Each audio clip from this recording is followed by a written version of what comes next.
it doesn't lead to very much. Which brings me to another point. One of the things we start to see in customized employment is self-employment as a pathway.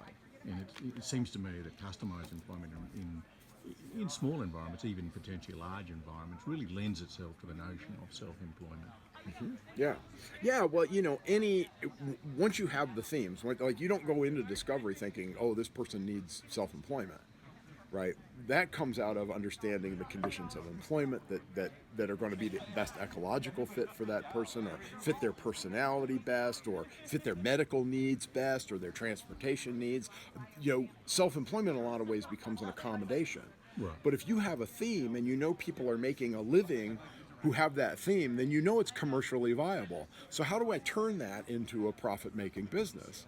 Is just part of that theory. But almost any job that you can get, somebody would buy that labor to get that done. We always talk about the fact that wages are the residue of profit, and so there's an economic development spin on job development and on obviously in self-employment. Right. You have to be able to turn a profit either for yourself or for your employer for them to be able to employ you. Yes. And that breaks the charity model then. Right. That business is not here to give us a chance. As ruthless as that sounds, I could be the nicest guy in the world, but I got to pay my bills at the end of the day, and I got to protect my other workers' jobs. So I can't afford to be charitable all the time. I actually need you to match this. But, again, there are times when a person just can't simply right now be accommodated in a business, and self-employment makes sense, or it's just in their personality. Yeah. It's like, I'm really good at self-employment because, I don't do really well working for other people. Instead, in self-employment, you work for everybody. But everybody's your boss when you're self-employed. But, I don't like going into an office anymore. I don't like having somebody over me. Again, that's all a fallacy. But there just comes a point, I think, in a lot of people's lives where they just have to say, I want to go do this on my own. Right.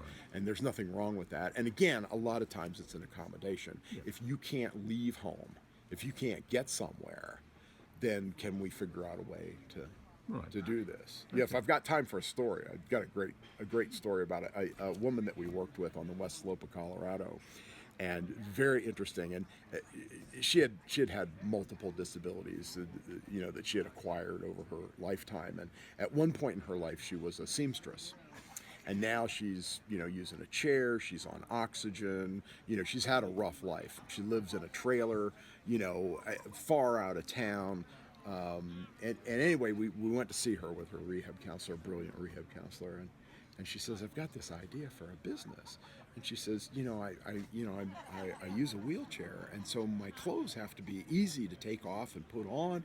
And I know lots of other people out there in wheelchairs. I was a seamstress, so what I've been doing, I have my friend go to Walmart and pick up some clothes for me, and then I alter them, and then she sells them to people at the nursing home, or people at the independent living center or whatever. And she's got the children's clothes for kids in special ed and whatnot. It's a brilliant idea. And I'm thinking, but you're out in the middle of nowhere. You're 50 miles from the nearest town and you don't drive.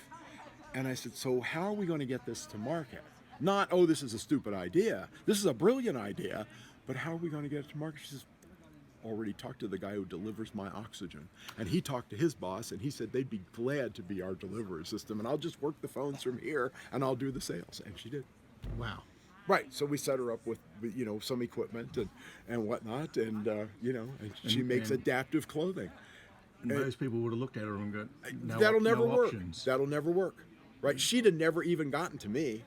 Right, in most states, they had a brilliant VR counselor who said, I think I'm going to call that guy and have him fly in, and so it takes one person just, with the stamina to say, I'm not going to say no to this woman. I'm going to hear her out. What a brilliant idea, and use the capacity of the community.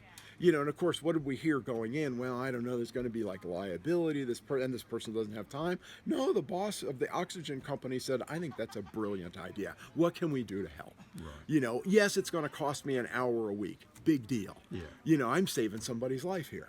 Yeah, it's so simple, isn't it? Yeah. So, one final question for you then. Where are we going with customized employment? If we can keep this to less than 4 hours, that would be really good. Well, I